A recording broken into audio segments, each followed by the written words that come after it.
Hello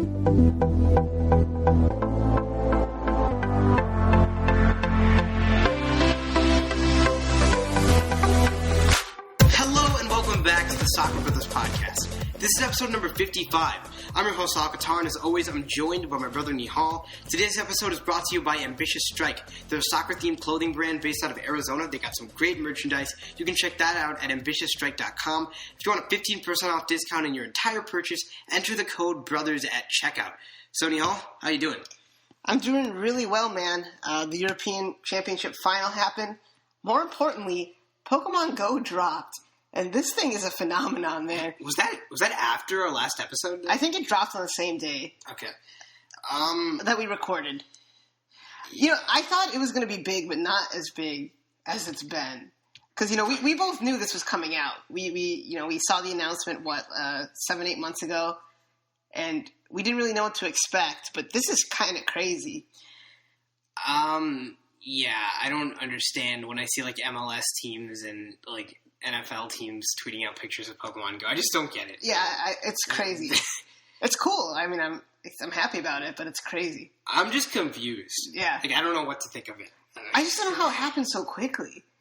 Yeah, I don't know. I mean, it's such, like, an outside concept for most people. I'm surprised they just, like, jumped right into it. Right. Well. Yeah, but anyways. The European Championship final happened, as you said, on Sunday between France and Portugal. Portugal came out victorious 1-0 after extra time. And Nihal, this was not a very exciting game, was it? Portugal winning their first major title, and they are certainly excited, the Portugal fans. But for the neutral spectators, how did you view this game? You know, there's a lot that has been going around. You know, we were watching ESPN, because obviously that's what the U.S. broadcast was for the European Championships. You know, Ian Darke was saying this is the final that this tournament deserved. And, you know, it's hard to argue with that. It was not a great tournament. The knockout stages were fun. And then Steve McManaman was saying it's anti-football. I don't know if I necessarily agree with that. Portugal did what they had to do, and they ended up winning. That being said, you were hoping for something more exciting. This is such a big stage for soccer, and especially for American fans who maybe are just tuning in for this match. You hope for something a little bit more. And also after the semifinals, I was kind of hoping for something a little bit more, because the France-Germany match I thought was the best match in the tournament. It was really exciting, and I was excited to see, you know, Antoine Griezmann bring the game to Portugal. And it started out that way. The first 8 minutes before Ronaldo got injured was really exciting, I thought. It was frantic. There were some chances. But you know, it sort of died down after that, especially after Ronaldo came off in the 25th minute or so. So yeah, Ronaldo got a knock from Payet in the 8th minute, you know, felt hurt, so he came off, then came back on the 9th minute, and then a few minutes later, he went back off, got patched up, and then he came back on. That wasn't enough, so then he finally got subbed off and carted off the field in the 25th minute. And, you know, from that point on, we thought for sure it was going to be a France victory, wouldn't you say? Yeah, you know, I was telling you at the time, Portugal is not a better team without Cristiano Ronaldo, but the one thing they don't do is they don't force it. Now, I don't think the right choice was to bring on Quaresma. I think they should have brought Eder right away. I think they needed that striker, but we'll get into that a little bit later. But yeah, you know, I still thought France was going to win after that point, and I thought that made it easier in a way. Well, not in a way. Obviously, one of the best two players in the world is not on the pitch anymore for Portugal. So France, you know, they should have won due to... Before and after. Yeah, before and after, exactly. That's what I'm trying to articulate when words are escaping me at the moment. But, you know, also I think psychologically, something I was talking to you about is once Ronaldo goes off the pitch, you can kind of feel France taking their foot off the pedal a little bit and start to cruise. And you have to wonder if Ronaldo was there, could France have won? Or would France have kept that energy level up? Because like I said, at the beginning of the match, their energy levels were fantastic. They were attacking. And I'm not saying, you know, that obviously Portugal wants Cristiano Ronaldo, and they probably have a better chance to win with him on the pitch. I'm just saying psychologically it's hard to not be sort of relieved as an opposition player when Cristiano Ronaldo goes off the pitch and sort of think, you know, we're going to win this now. I think, part of the reason that France was so disappointing is that I think, the players were reading the team sheet way too literally. I mean, those defensive midfielders, we saw them get way up more forward against Germany in a midfield and defense that's better. Or maybe not defense, I don't know. That's tough. But Matuidi and Pogba, I thought, were sitting back too deep and not providing anything to the attack, really, which I feel was part of the reason that they just didn't look that proactive. Okay, so the match started off with Portugal in a 4-1-3-2 with William Carvalho sitting in front of the Portuguese defense. Yeah.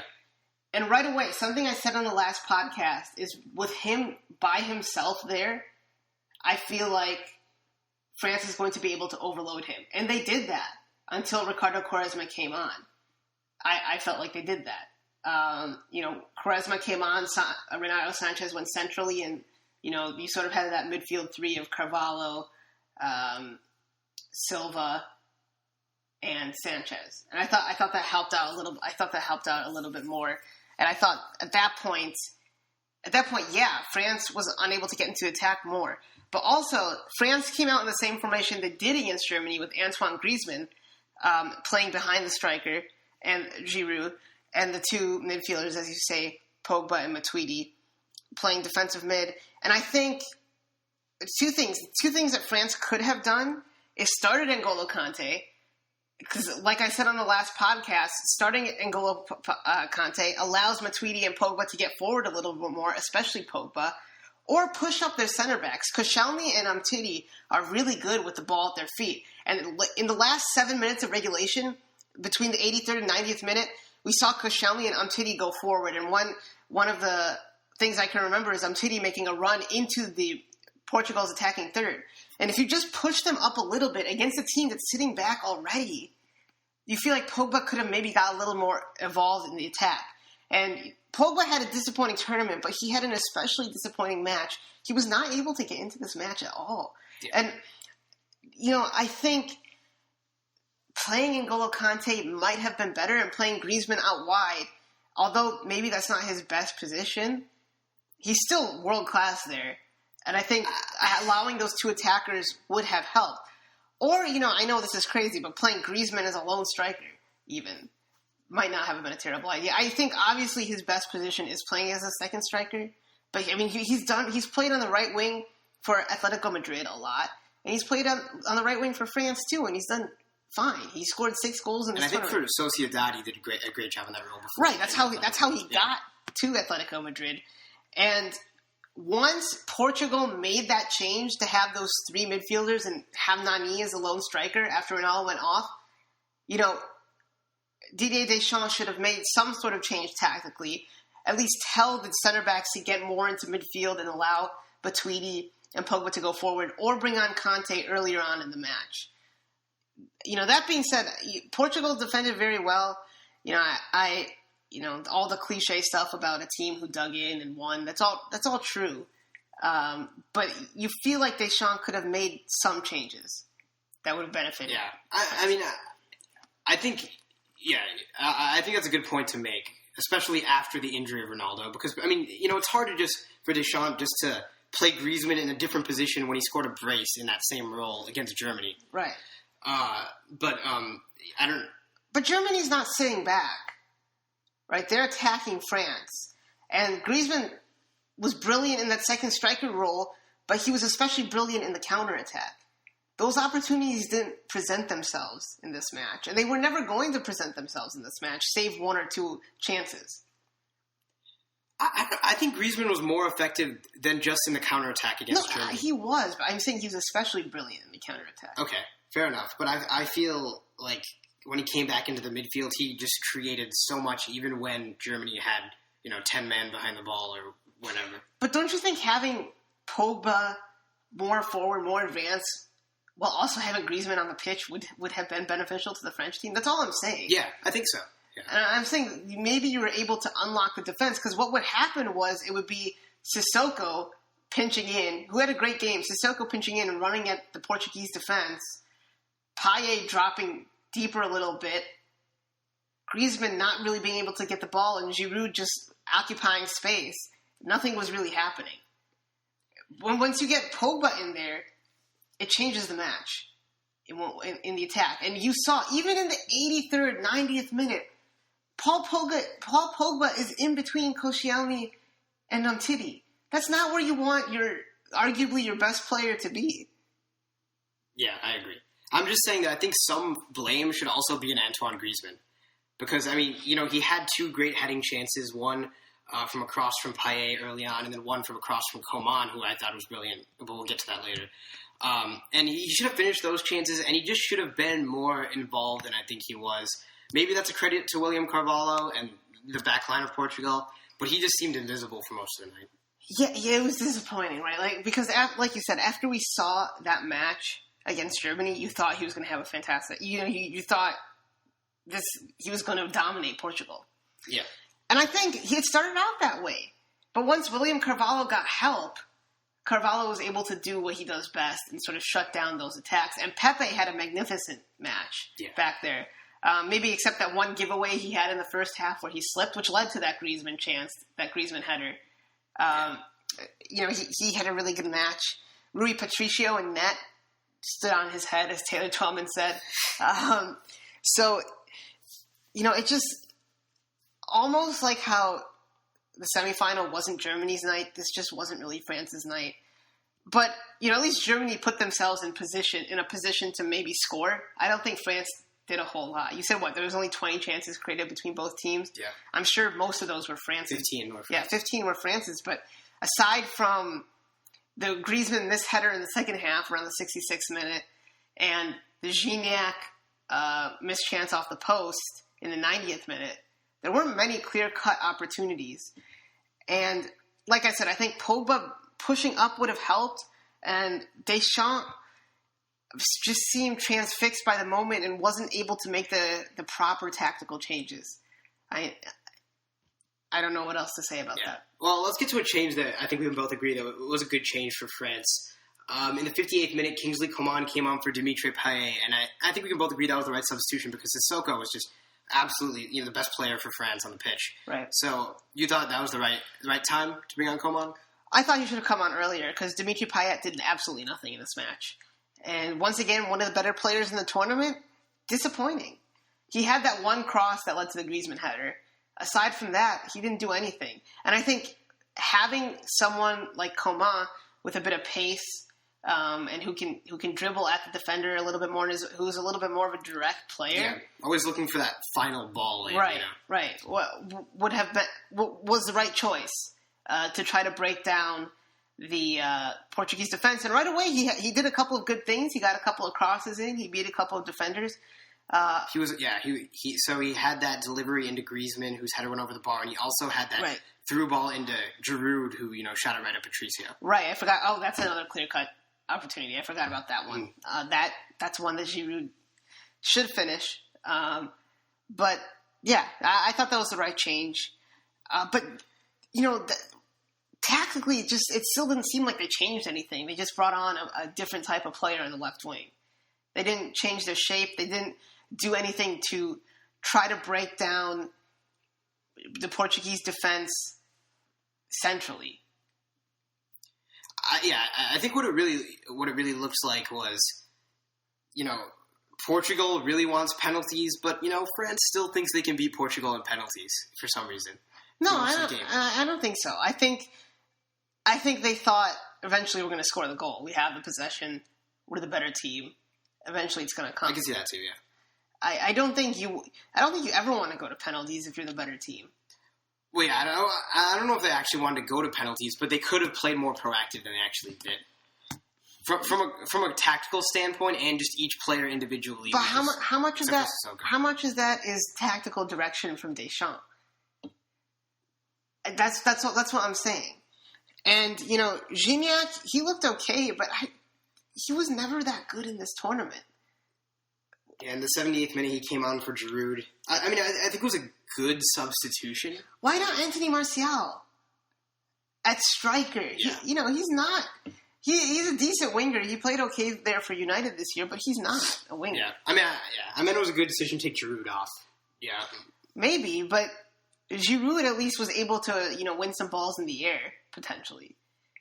But, Gignac, he did okay. And what he did was he did maybe bring the center back out wide to maybe the point of that was to give some space for Griezmann in the middle, but I didn't really do anything for Griezmann, and Griezmann never really came into this match. Yeah, from the 45th to I think the 60th minute, we thought that we didn't see any touches from Griezmann, which is just amazing to me. But I think also the thing that I'm just starting to notice about Griezmann's play in this match is that he did get a few headers. It seemed like he was almost too forward sometimes, and that's what I didn't like what Ronaldo was doing earlier in this tournament. He was staying too forward. He was making everyone else, do the work. And I wanted Ronaldo to come back to the ball. And in this match, I wanted Griezmann to. For France's sake, I wanted Griezmann to come back more to the ball, I think. Yeah, I agree with you, but that's what I'm saying. It just seemed like the game plan was for Pogba and Matuidi to stay back, Griezmann and Giroud to stay forward, and to have Payet or Sissoko find the space and sort of connect the dots, and it didn't really work out. Sissoko did all he could, bombing up that right wing. But there was no real final product from him. He had that one decent shot towards the end of the match, which was a great save by Rui Patricio. But no opportunity stands out in my mind where he created a chance through a pass. He also had that turn in the first half when he shot it low. Patricio saved it. But it just was a disjointed French team.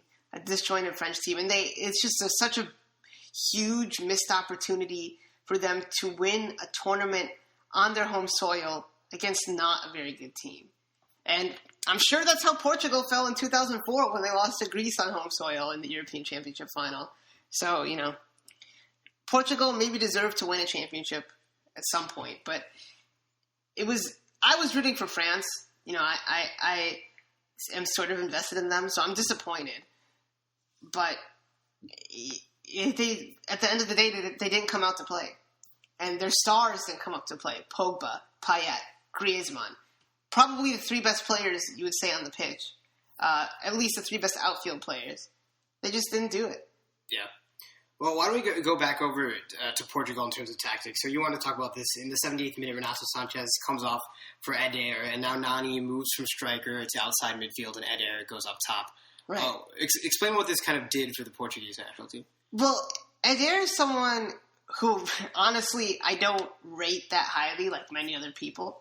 But I was talking to you about this immediately when he came on. He should have played more in this tournament. And I think he should have been a starter throughout the tournament because, like we've been saying on the podcast, Cristiano Ronaldo is better on the wing. But in this match, he comes on immediately. He allows the Portuguese players to cross it into the box, and now the French defenders have to actually mark Eder.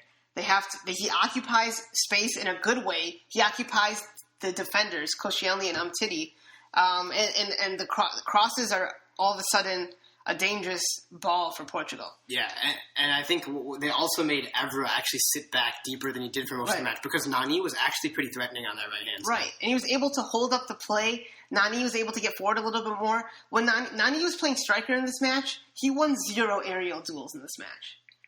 Eder, immediately, when he comes on, Rui Patricio looks for him on the long goal kick. He allows the Portuguese players to play off of him, and immediately they have a little bit of possession, Portugal does, when Eder comes off. So I thought that was a great change for Portugal. It was an offensive change. It was something that Santos wanted to do to win the match, who, by the way, is undefeated as Portuguese manager. So pretty good for him. Another 1-0 victory, 9 out of 10 now of his victories have been 1-0 or 1-goal victories, excuse me. So, it was a great change for Portugal, and I think that's how they have to play going forward with Ronaldo on the wing. Because when Nani was up there by himself, they were doing absolutely nothing. Yeah. Absolutely nothing. And, Nani would try to drop back, and then there was no one in space in front of him. Eder occupies Koscielny and Umtiti. Like you said, he also occupies Evra, and it completely changes the way that Portugal plays.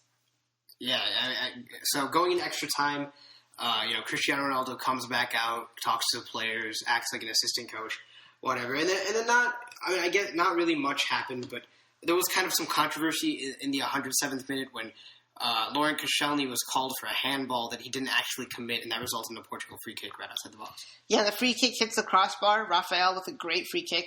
Fortunately, it didn't really matter in the end because it was, they didn't score. But the ball sort of stayed in their half, and then Adair scores. But it's not. You can't really blame the goal on that. But that was a terrible call.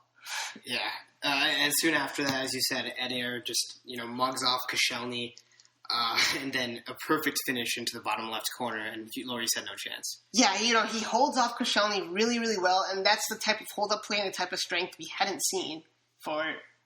How long? 75, 90 minutes at that point. And then Umtiti, I thought Umtiti had to step forward. Really, I thought he had to step forward. He had a chance to close it down. He didn't. Adair with a nice finish and shocked everyone. Although he said in the post-match interview he knew he was going to score. So he said he knew since he got called up this was going to happen. Yeah, well, he certainly showed up. Yeah, he did. He can't really say anything to him. So Portugal wins their first major tournament. Before that, they hadn't beat France since 1975. Yeah. It's crazy. It's crazy. They finished third in their group, as we said, and it wasn't a very strong group either, with Iceland, Austria, and Hungary. Yeah, and, I saw, you see that people saying, oh, they wouldn't have even made it out of the group in the old format. I doubt they would have played the same way in the old format. It would be completely different. And besides, it doesn't matter. They're playing in the 2014 format. They got out of their group and they won the tournament. It's not their fault the rules were changed. Okay, so this is something that was brought up as a debate. Do you think that a fact that the third place team looks badly on the UEFA side of things, that a third place team won it? Because I think it actually makes them kind of look better because there was a point of the third place team going through. Yeah, that's true. I didn't really think about that. That's true. I think overall the quality of the tournament was worsened because of the 24 teams. Northern Ireland being the knockout stages, some of these other teams, it just wasn't that great. But like you said, at the end of the day, having a third place team or having 24 teams allowed a team like Portugal, who didn't play well in the group stage, to come out and win the tournament. So, yeah, that's true. I never really thought about it that way. And how does this affect the landscape of Cristiano Ronaldo's career? Oh, man, that's a tough question. Well, he has the international tournament now. And if Messi is truly done, those two are going to be compared. And Ronaldo, they're always going to say, well, Ronaldo has an international trophy, Messi doesn't. And unfortunately, you can't really look at one's career you can't look at Ronaldo's career without bringing Messi into the conversation. At least that's how I see it for now. But will this conversation happen if Messi does not come back to the Argentina national team? Yeah, absolutely. Okay. But Portugal has had these great players, Luis Figo, Rui Costa, Deco. None of these guys won a tournament with Portugal. Cristiano Ronaldo did. Of course, Cristiano Ronaldo only played for 25 minutes in the final. But Cristiano Ronaldo, he still won a tournament with this team. So that's something that no one else for Portugal has ever done. Eusebio didn't win a tournament. It's something that it puts him immediately at the top of Portuguese football forever, in my opinion. I agree. And there's always this, the selfish narrative of Cristiano Ronaldo. And that's, he does think he's the best player in the world. That's fine. But, you could tell, he really does want this for Portugal too. Anyone, I saw people say, I know it's Twitter, but I saw people saying that, Ronaldo's not really hurt. He doesn't care about the team. That's absolute, excuse my language, bullshit. It's absolute BS. He no matter what, I prefer Lionel Messi, to be honest. I prefer watching him. I like the way he conducts himself on the field. Off the field, who knows with Messi. But on the field, I like the way he plays. But I don't think anyone can deny that Ronaldo always gives 110% for his team, you know, and especially for Portugal. And you can see what it meant to him when they won. You can see what it meant to him when he was on the sideline trying to coach the team, and you can see what it meant to him when he went off. It's absolutely ludicrous to say that. I mean, he's a selfish player in terms of the choices he makes of when to shoot or whatever, but he always cares about the team he's playing for, especially Portugal. Yeah, I mean, and he's done so much, even through qualifying for the Euros to get Portugal to this point. He's never really taken a break since he was 20 with his team. So, props to him. Yeah. 2004. And, it's like Steve Young, the monkey off of his back. This is a huge monkey off of Ronaldo's back. I'm sure even 12 years later, he still thinks about the 2004 final as a missed opportunity for Portugal on home soil against a worse team in Greece. So, good for him. I'm happy for him. I'm glad he won, looking back on it. I was rooting for France, but, players like Ronaldo and Messi, these guys deserve trophies. They deserve trophies. I know we touched on this at the beginning, but the fact that Portugal was not even like a top 5 team in terms of how much quality they showed on the pitch in this tournament doesn't leave a bad taste in your mouth. I think initially it did, but who cares? Greece, people do remember them as not a great team, but they also remember the underdog winning.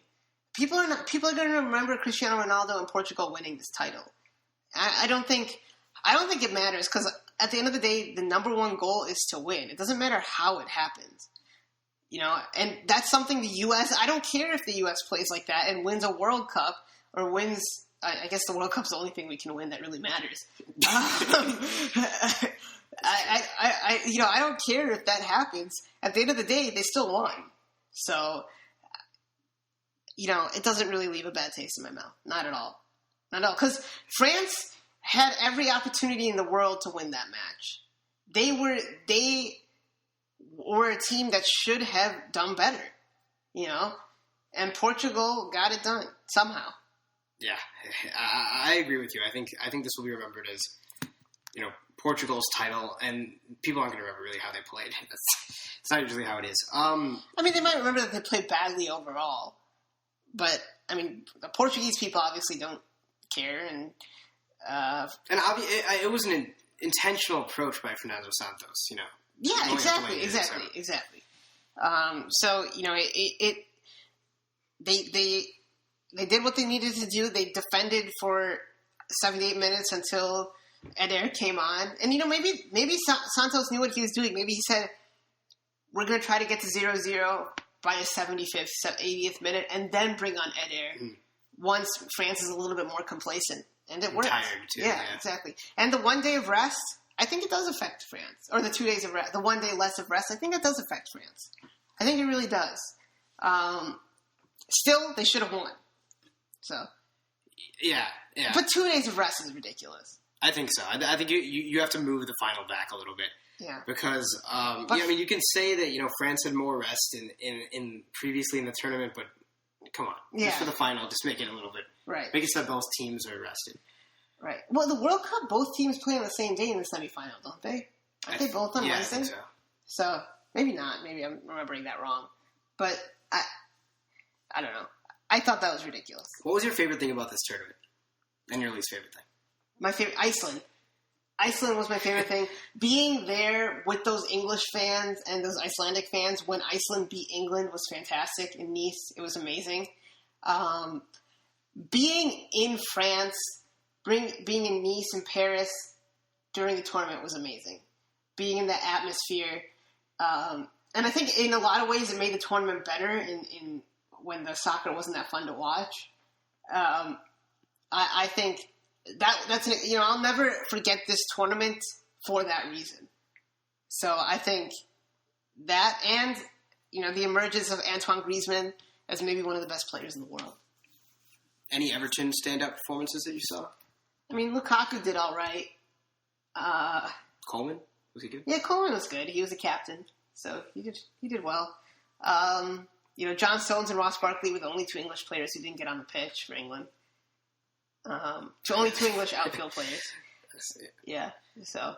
I would say that my favorite thing about the tournament, I agree with you, just being there and, Iceland fans showed incredibly well. I mean, remember the population, and then, they were almost as loud as the English fans at some point. So it was incredible to see that game, and I think it was good for the English national team to not – now, they're not two sides to this argument that, England doesn't need to make a major change because they lost in the round of 16 to Iceland. If they made the quarterfinals and lost to France, it's up for debate. But now I think England knows their issues. So maybe it's better for them because this ensures that Roy Hodgson doesn't come back for the 2018 World Cup. And maybe that if they go to Paris in the quarterfinals and get smacked by France, maybe Roy Hodgson is still there. Who knows? But now they can move forward. They got a good young nucleus to play. How do we start talking about England? I hate that with you. I hate how everyone starts talking about England. We're talking about Iceland. Yeah, I know. They can move forward. They'll they can move forward. Germany needs to find a striker, a true number 9.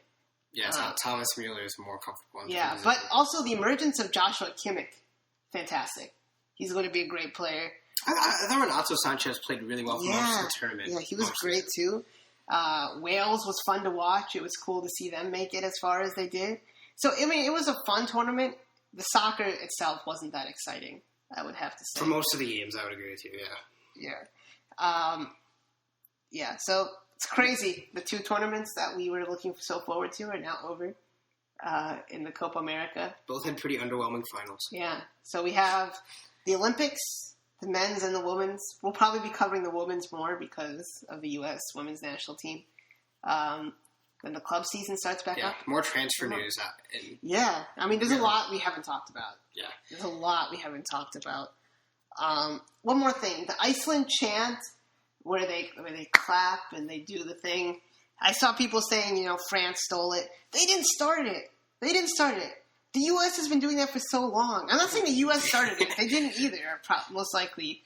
But, I mean, you know that. We've been doing that forever. Yeah, I know that we've done it. Yeah, I don't... It's kind of dumb to argue about the origin of a chant. Right. Every chant is stolen. Right, exactly. Well, my point is, France didn't steal it from Iceland. I mean, they didn't come up with it. Yeah. But Iceland was a great story. Yeah, it was a fun tournament. It was a good time. Do you have an early 2020 prediction for the Euros? Belgium. Belgium? I was going to say Belgium again. Even though I think everyone picks them at every tournament. Since the 2014 World Cup, I've definitely picked them every year. Yeah. Well, I mean, it's 2 tournaments. 3. Because I'm picking them also for 2020. What about 2018? Oh. Well, I meant 2014, 2016, 2020. Okay. But, 2018, I'm going to pick Argentina with Messi. You think he... Yeah. I kind of hope so now, because I feel bad for rooting against him in the Copa America final. Okay. I know he feels personally hurt by me. Yeah. This episode is brought to you by Ambitious Strike. You can check out their merchandise at ambitiousstrike.com. They're a great company. If you want a 15% off discount on your entire purchase, enter the code BROTHERS at checkout. We have an email for this podcast. It's SoccerBrothersPodcast@gmail.com. We're also on Twitter, Instagram, Facebook. Check us out there. The links are in the description. Listen to us basically anywhere where podcasts can be listened to. And stick with us even after these tournaments. There's a lot more soccer to talk about. Did you see the campaign for Lionel Messi that Barcelona started? The We Stand with Leo Messi or whatever? No, it's tax fraud. What are you standing with him for? I don't know. They were like, he needs our emotional support at this time. Okay, whatever. I don't know what you can say. I don't like to say like Real Madrid fans are worse than Barcelona fans. I think they're both bad in their own ways. They're not bad. Okay, they're both the same in their own ways. It's not their fans that annoy me. It's just the fanboys of the players that kind of annoy me. True. We are so incredibly lucky to watch these 2 players play that, just stop the animosity, enjoy the game. Enjoy watching them play. I don't see how else you can. I don't understand. I don't understand this manufactured animosity. I mean, it sort of adds to the rivalry, Messi versus Ronaldo.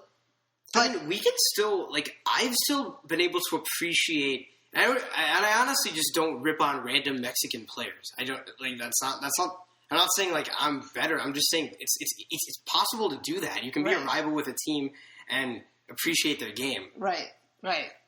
I mean, you know, like, I root against Mexico, but, you know, that's, you know, I don't know. Like you said, I'm not going to be... it's just kind of about like how talented they are. Right, exactly. And at the end of the day, Ronaldo and Messi respect each other. So the fans should respect each other. That's true. So, all right, thank you for listening, guys. We'll see you guys next time for episode 56 of the Soccer Brothers Podcast.